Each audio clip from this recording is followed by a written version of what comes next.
Hello friends, मैं संदीप कुमार आज perfect education Bihari channel पर आप लोग का स्वागत है।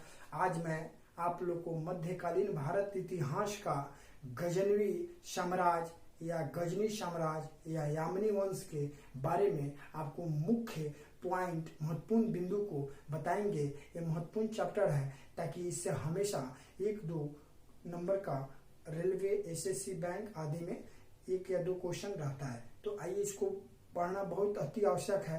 तो देखिए, कल हमने पढ़ा था मध्यकालीन भारत इतिहास का अरबों द्वारा भारत पर आक्रमण।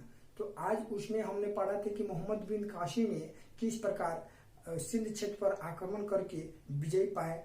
ठीक उसी प्रकार आज हम पढ़ेंगे गजनी साम्राज्य। तो देखिए, सबसे पहले होता क्या है कि गजनी या गजनवी साम्राज्य या यामिनी वंश जो कहा जाता है, लेकिन गजनी या गजनी साम्राज्य का उदय कैसे होता है पहले इसको जान लिया जाए। तो गजनी या गजनवी साम्राज्य एक अरब क्षेत्र में एक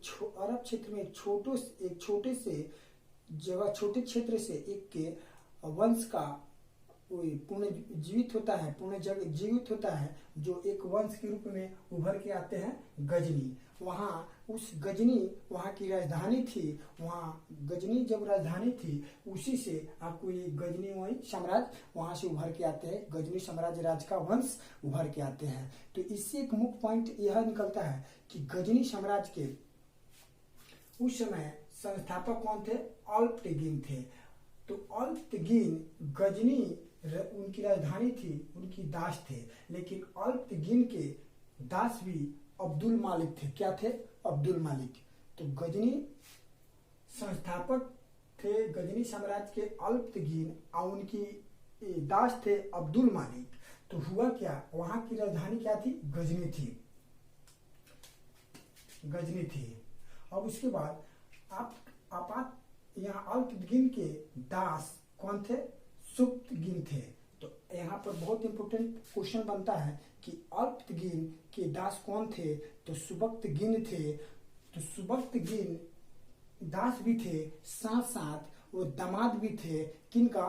तो ये थे अल्पतगिन के दास थे सुबक्तगिन, और इनका दामाद भी थे। अल्पतगिन के दामाद कौन थे? सुबक्तगिन थे। तो यहाँ पर एक महत्वपूर्ण पॉइंट बनता है जो 977 ईस्वी में गजनी का शासक बना। तो सुबक्तगिन ने अल्पतगिन के शासक बने 977 ईस्वी में। ये मुख्य पॉइंट है। इससे क्वेश्चन पूछता है कि अल्पतगिन के दास कौन थे? तो सुबक्तगिन थे, और उनके सुबक्तगिन भी उनके शासक बने, लेकिन वो दामाद भी थे, और उनको 977 ईस्वी में उनको क्या किया? गजनी का शासक बनाया गया। अब हुआ क्या कि भारत पर पहला तुर्क आक्रमण सुबक्तगिन पंजाब के विरुद्ध किया। तो हुआ क्या, भारत पर, यानी कल हमने पढ़ा कि किस वासियों ने भारत पर पहला मुस्लिम आक्रमण किया।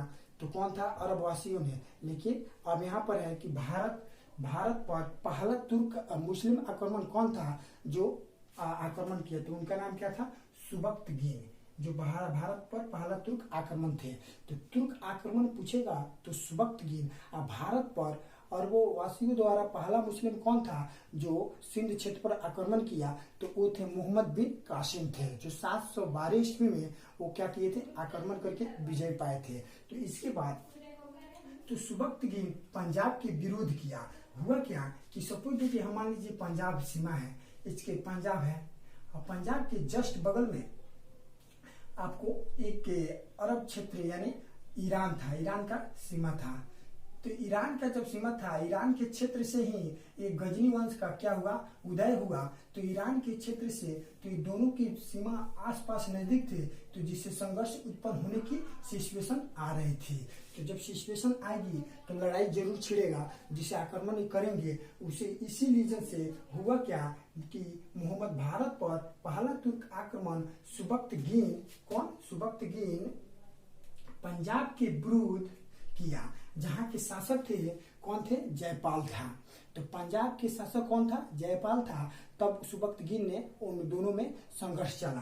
तो हुआ क्या कि मोहम्मद गजनवी, कौन?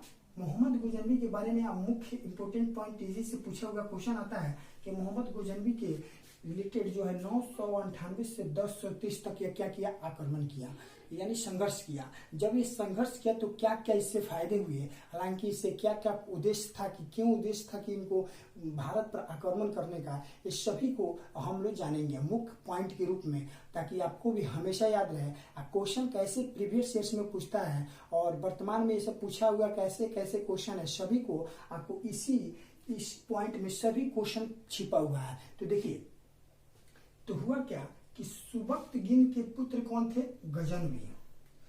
गजनवी का संघर्ष 998 से 1030 था। इसका मतलब 32 वर्ष तक इस संघर्ष किए मोहम्मद गजनवी साहब। तो गजनवी जो थे सुबक्तगिन के पुत्र थे। जब सुबक्तगिन के पुत्र गजनवी थे, उनकी मृत्यु के बाद गजनी का शासक था। तो यहाँ पर बात आता है क्या है कि सुबक्तगिन के एक पुत्र नहीं थे, दो पुत्र थे। कौन कौन, एक थे गजनवी और दूसरा था इस्माइल।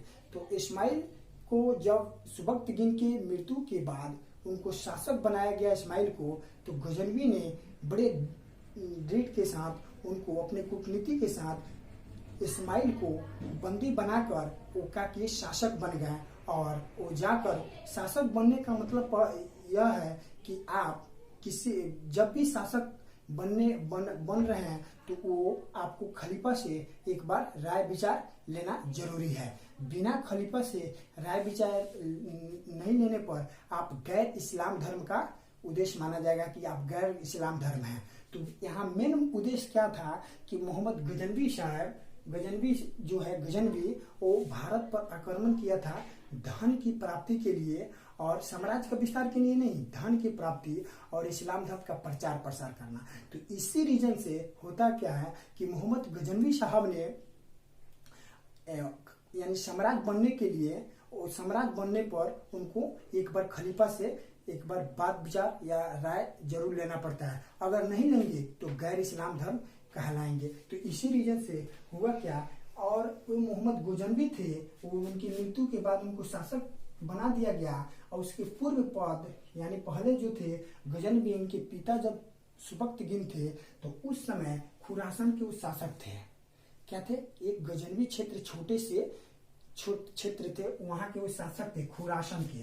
तो खुरासन के शासक कौन थे, तो गजनवी थे। लेकिन हुआ क्या, जब उसने सुबक्तगिन के मृत्यु के बाद इस्माइल को बंदी बना दिया तो पूरे गजनवी क्षेत्र पर ये क्या किए, पूरे गजनवी क्षेत्र के वो शासक बन गए। कौन, तो मोहम्मद गजनवी साहब हुआ। उसके बाद तो ये बात आपको बता है कि सुबक्तगिन के कितने पुत्र थे, दो, इस्माइल एवं गजनवी था। और उसके बाद यहाँ पर तो वहां के खलीफा थे अलकादिर बिल्लाह, माने मोहम्मद गजनवी साहब के समय खलीफा कौन थे, अलकादिर बिल्लाह ने अलकादिर बिल्लाह से मुलाकात किए तो वहाँ के शासक बने। तो वहाँ जब ये गजनवी साहब ने अलकादिर बिल्लाह खलीफा से मुलाकात किए तो उसने दो उपाधि धारण दी। कौन, दो उपाधि धारण दी। तो कौन कौन दो उपाधि धारण की, कौन कौन, एक अमीन उद दौला, साम्राज्य का दाहिना हाथ। इनका उपाधि कौन थी, अमीन उद दौला, साम्राज्य का दाहिना हाथ। इसका अर्थ होता है कि उनकी सब पावर जो दाहिने हाथ में उनके होते हैं साम्राज्य के। दूसरा क्या दिए, अमीन उल मुल्लात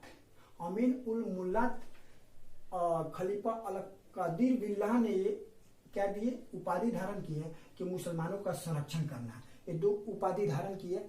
किनको दिए, तो गजनवी साहब को दिए उपाधि। एक और दिए थे सुल्तान, जो बहुत फेमस रहा, जो सल्तनत काल में हम लोग पढ़ेंगे कि सुल्तान, तो सुल्तान से ही सल्तनत काल यानी सल्तनत वंश बना है। तो सुल्तान से ही तीसरा कौन दिए थे, सुल्तान भी दिए थे। तो देखिए गजनी के प्रथम शासक था जो सुल्तान का उपाधि धारण की। कभी कभी क्वेश्चन पूछता है कि गजनी का कौन सा प्रथम शासक था जो सुल्तान का उपाधि धारण की थी, तो गजनी ही था। और किसने दिया था, तो अलकादिर बिल्लाह ने दिया था। ये भी क्वेश्चन कभी कभी पूछता है। उसके बाद देखिए सर हेनरी एलियट के अनुसार गजनी ने भारत पर 17 बार आक्रमण किया। तो यहाँ पर कभी कभी पूछता है किस इतिहासकारों ने यह बात बताया कि मोहम्मद गजनवी ने 17 बार भारत पर आक्रमण किया? तो कौन बताया था? तो सर हेनरी इलियट ने बताया था कि गजनवी ने भारत पर 17 बार आक्रमण किया। तो ये भी कभी कभी पूछता है, तो 17 बार आक्रमण किया, लेकिन 17 बार संघर्ष करने का मतलब, आक्रमण करने का मतलब यह होता है कि कुछ ना कुछ उद्देश्य था आक्रमण करने का, कि धन की प्राप्ति करना। उनके उद्देश्य था कि इस्लाम धर्म का प्रचार प्रसार करना और साम्राज्य का विस्तार करना नहीं था। तो ये बात ध्यान में रखिएगा। तो देखिए, उनका उद्देश्य, मुख्य उद्देश्य था आक्रमण करने का कि धन को लूटना और मध्य एशिया में शासन को मजबूत करना, यानी अपने एरिया में उनको शासन को क्या करना, मजबूत करना, स्ट्रांग बनाना, और धन को लूटना उनका उद्देश्य था। किनको? तो मोहम्मद गजनवी साहब को। और दूसरा का था कि वो साम्राज्य का विस्तार नहीं करना चाहते थे, एक सीमा से दूसरी सीमा तक वो अपने साम्राज्य का विस्तार नहीं करना चाहते थे। तो कभी कभी ये भी क्वेश्चन पूछता है कि किस शासक ने तो मोहम्मद गजनवी शासक ने साम्राज्य का विस्तार नहीं करना चाहता है, ये भी क्वेश्चन पूछता है। देखिए, अब उसके बाद देखा गया कि सर हेनरी इलियट इतिहासकारों ने बताया कि 17 बार भारत पर आक्रमण किए मोहम्मद गजनवी साहब, जो उनका मुख्य उद्देश्य था धन को लूटना और इस्लाम धर्म का प्रचार प्रसार करना, लेकिन साम्राज्य का विस्तार करना नहीं था। तो देखिए, प्रमुख 17 आक्रमणों में कुछ मुख्य इंपोर्टेंट आक्रमण है जो हमेशा कभी कभी ये पूछता रहता है एग्जामों में, तो इसको भी देख लिया जाए कौन कौन सा महत्वपूर्ण पॉइंट है। देखिए, प्रमुख आक्रमण है, पहली बार 1000 ईस्वी में पंजाब के हिंदुशाही पर आक्रमण किए कौन? मोहम्मद गजनवी साहब। लेकिन मोहम्मद गजनवी साहब जब पंजाब के हिंदुशाही क्षेत्र पर आक्रमण किए गजनवी साहब, लेकिन वहां उनको उतना प्रॉफिट नहीं फील हुई। लेकिन फिर दूसरी बार हुआ क्या कि दूसरी बार 1001 ईस्वी में पंजाब के शासक थे जयपाल, उन पर आक्रमण किए। लेकिन जब 1001 में मोहम्मद गजनवी साहब ने जब पंजाब के जयपाल पर आक्रमण किए, उनसे पहले ही जयपाल ये सोचा कि हमने 2 बार पराजित हो गया, जिसके कारण वो अपना मृत्यु स्वयं कर लिया। तो ये भी क्वेश्चन पूछता है कि 1001 ईस्वी में शासक जयपाल जो पंजाब के हिंदुशाही थे, वो अपने स्वयं जो मृत्यु कर लिया, क्योंकि 2 बार पराजित हो चुका था। मोहम्मद गजनवी के क्षेत्र में संघर्ष करने के समय वो पराजित हो गया था मोहम्मद गजनवी से। फिर उसके बाद छठा आक्रमण किया 1008 में हिंदुशाही राजा आनंदपाल कौन थे? तो जयपाल के पुत्र थे, वो हिंदुशाही राजा थे आनंदपाल, जो 1008 ईस्वी में उसने मोहम्मद गजनवी ने यहाँ सफल रहा, लेकिन यहाँ से कुछ धन लूटकर अपने मध्य एशिया में फिर लौट गया। बात रहा फिर बढ़ौली में 1018 मथुरा क्षेत्र और कन्नौज क्षेत्र, वहां के राजा प्रतिहार थे, वहां से भी कुछ धन को प्राप्ति किया, कुछ धन मिला और वहां से फिर अपने मध्य एशिया में ले जाकर वो जो स्ट्रांग बनाया, वहां के साम्राज्य के विस्तार को मजबूत बनाया। कौन? तो मोहम्मद गजनवी साहब ने। फिर हुआ 13वीं बार जब आक्रमण हुआ, तो यानी 1019 से 20 के समय हुआ था, वहां के राजा चंदेल राजा थे और वहाँ यहाँ था विद्याधर। तो विद्याधर यानी चंदेल राजा विद्याधर वहां के शासक थे। उस समय मोहम्मद गजनवी को असफल रहे, भारत पर जब आक्रमण किए 1019 या 20 वर्ष चंदेल राजा वहां के विद्याधर शासक थे, वहां मोहम्मद गजनवी ने असफल रहे। यह बात यहाँ असफल रहे कि यहाँ ये एकदम तोड़ फोड़ कर युद्ध किए हैं, जिससे वो असफल रहे। यहाँ से फिर अपने वापस चले गए मध्य एशिया में गजनवी साहब। उसके बाद होता क्या है, जब वो गजनवी साहब चले गए तो 16वां बार जब आक्रमण किया 1025, सबसे इम्पोर्टेंट पॉइंट है 16 यानी 16वां बार जब आक्रमण किया 1025, कभी कभी पूछता है कि सोमनाथ मंदिर, उसने अब क्या किया, गजनवी ने वो मूर्ति भंजन करने लगा। उनके इच्छा अनुसार अब मोहम्मद गजनवी ने जितने भी मूर्ति थी सभी मूर्ति को तोड़ता था, उसके पत्थरों को अपने साथ लेकर मध्य एशिया में ले जाता था, उस पत्थरों का पूर्ण व्यवहार करता था। तो वही बात है कि 16वां बार 1025 से पूछता है कि सोमनाथ मंदिर यानी गुजरात में जो सोमनाथ मंदिर था उस पर 1025 में मोहम्मद गजनवी ने आक्रमण किया। ढेर सारे वहाँ सफल रहा, ढेर सारे वहाँ मोहम्मद गजनवी के जब वो सोमनाथ मंदिर पर आक्रमण किया तो सोमनाथ मंदिर में बहुत सारे सोना चांदी आभूषण बहुत सारे थे। आभूषण लगभग उसने 20 लाख दिनार यहाँ से धन लूट कर अपने ऊंट या घोड़ों की सहायता से वापस जा रहा था। कौन? मोहम्मद गजनवी साहब। तब तक बीच में वो सोचता था कि जब हम आते समय युद्ध कर सकते हैं, लेकिन जाते समय धन को लेकर जा रहा था। आभूषण, हीरा, सोने, चांदी सभी भरपूर से 20 लाख दिनार जब ऊंट घोड़े की सहारे से ले जा रहा था। बीच में एक जाट शासक था भारत के, वो जाट शासक ने उस पर आक्रमण कर दिया। जब जाट शासक ने आक्रमण किया तो उसने संघर्ष नहीं किया, उसने क्या किया, 20 माने अधिकांशतः घोड़े और ऊंट को जाट शासक ने पकड़ कर रख लिया। अब उसको जितना था उतना ही लेकर मध्य एशिया में मोहम्मद गजनवी साहब गए और उसने यह सोचा कि जाट शासक को कैसे हम सबक सिखलाएं। तो यह मेन रीजन था कि जाट शासक जो थे, जाट शासक भारत के थे, तो उनको सबक सिखलाने के लिए अंतिम बार आक्रमण मोहम्मद गजनवी जो है 1027 ईस्वी में, कितने में, 1027 में ये अंतिम आक्रमण किया। और जाट शासक को अंतिम आक्रमण करके मोहम्मद गजनवी सफल रहे। वहां से लगभग जितने जाट यानी सोमनाथ मंदिर से लगभग 20 लाख दिनार में से कुछ आभूषण घिरे थे, वो फिर सभी लेकर उसने क्या किया, मध्य एशिया में चला गया और वहां गया। उसके बाद 1027 में तो सभी आभूषण को लेकर गया और वहां मध्य एशिया में मोहम्मद गजनवी साहब जो गजनी क्षेत्र, गजनी राजधानी था वहां का, उस क्षेत्र में जिस रूम में आभूषण रखता था, हीरे सोने चांदी, उसी रूम में वो सोता था। लगभग 3 साल इतना सोने चांदी देखा कि ताकि उसका मन एकदम लोभित हो गया और केवल सोने चांदी ही देखने लगा। और उसके बाद 3 साल के बाद ही वो मृत्यु हो गई उनकी, यानी 1030 में मोहम्मद गजनवी साहब का मृत्यु हो गई। तो गजनवी का मृत्यु कब हुई? 1030 में हुई।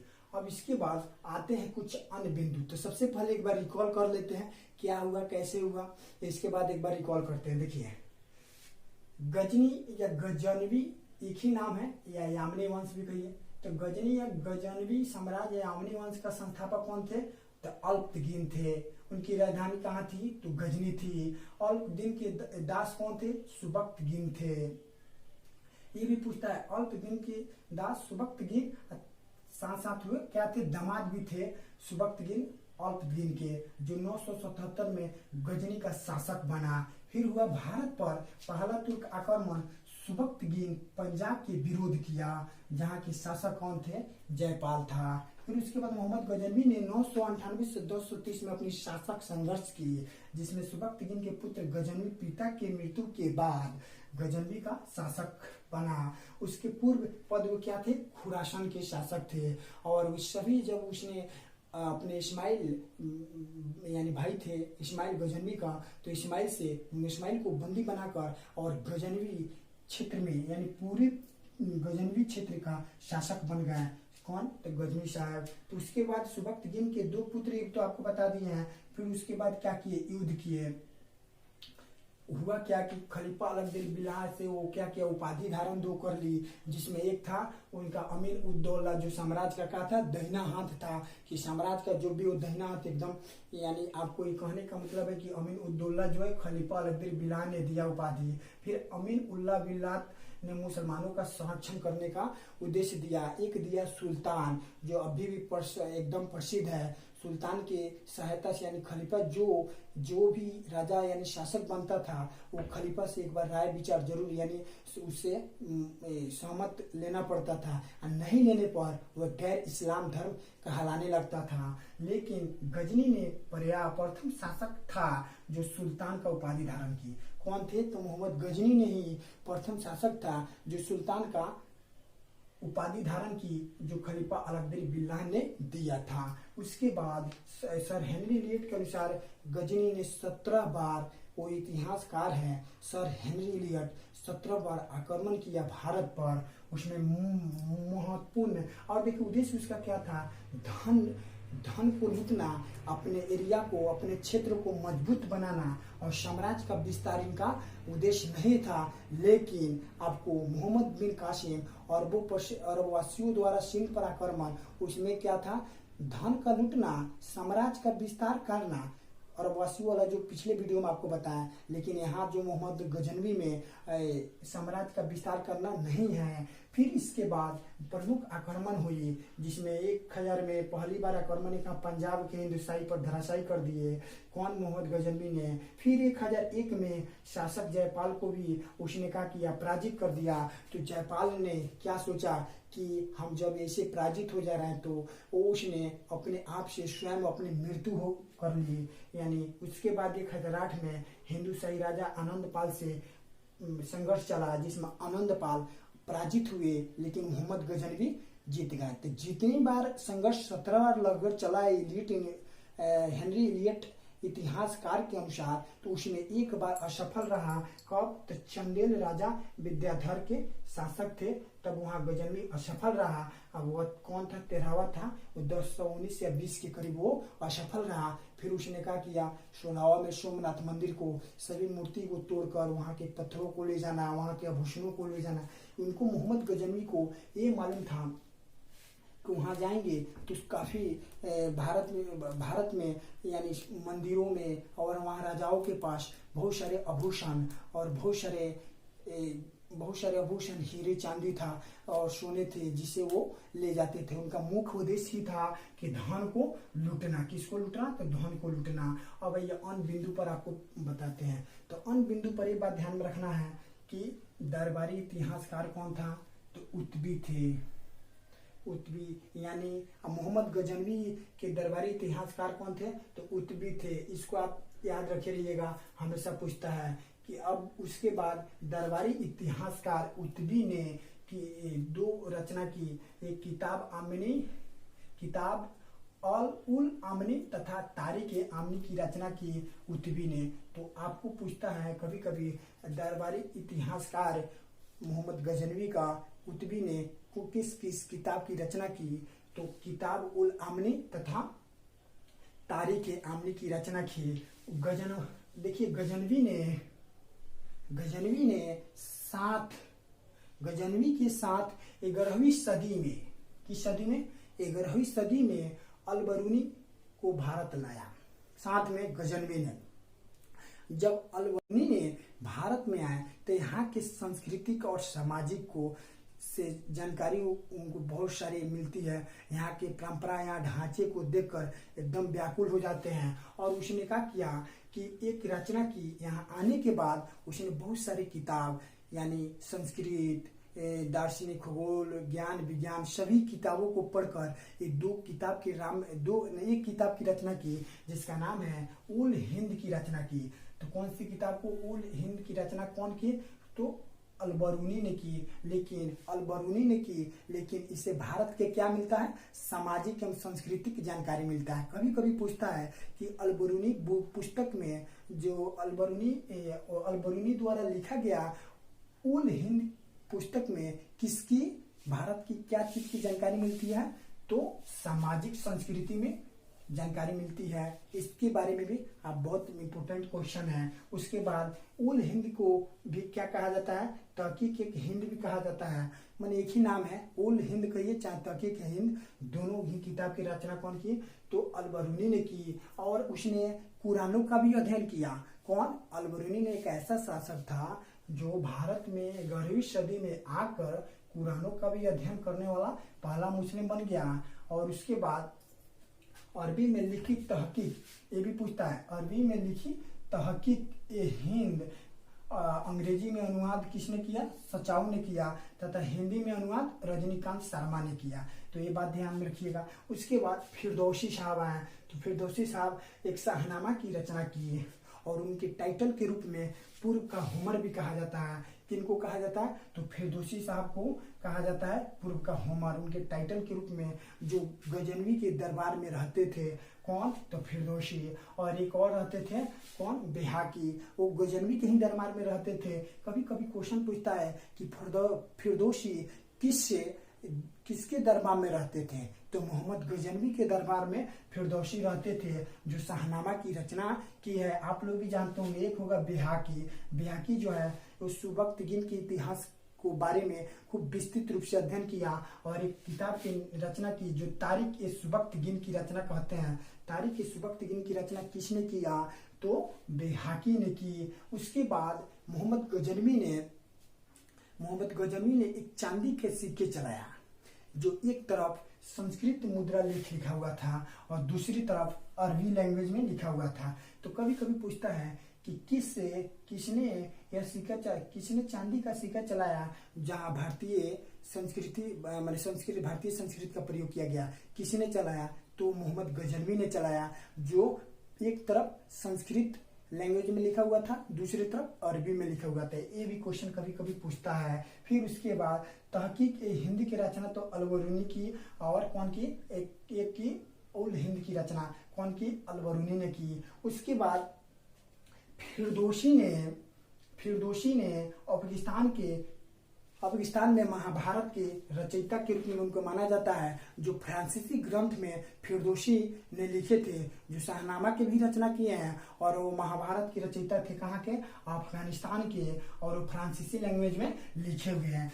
तो आपको ये बात फिर से आपको रिकॉल करते हैं। 4 इसमें अन्य बिंदु पॉइंट में इतिहासकार के नाम है। एक है उत्बी, एक है अलबरूनी, तीसरा है फिरदौसी, चौथा है बेहाकी। तो आपको ये चारों इतिहासकारों का नाम याद रखना है। एक है क्या? अलबरूनी, दूसरा उत्बी, तीसरा है फिरदौसी, चौथा है बेहाकी। तो आपको उम्मीद करते हैं कि ये श्रृंखला आपको अच्छी लगी होगी और अपने दोस्तों में शेयर, लाइक और कमेंट करना ना भूले।